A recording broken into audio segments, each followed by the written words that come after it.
কেমন এই হয়েছে দেখুন বলবি? বন্ধুরা, সুজির ভাপা পিঠে নারকেলের পুর দিয়ে করেছে, খেয়ে বলছি কেমন হয়েছে। আমার তো খুব ভালো লেগেছে।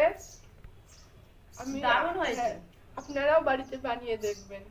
সবসময় তো চালের গুঁড়ো দিয়ে তো খেয়ে দেখি আমরা পিঠে, কিন্তু এই সুজি দিয়ে চটজলদি দারুণ হয়েছে।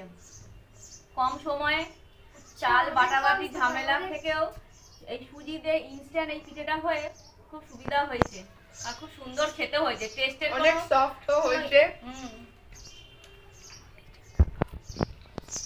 আপনারা বানিয়ে খাবেন বাড়িতে।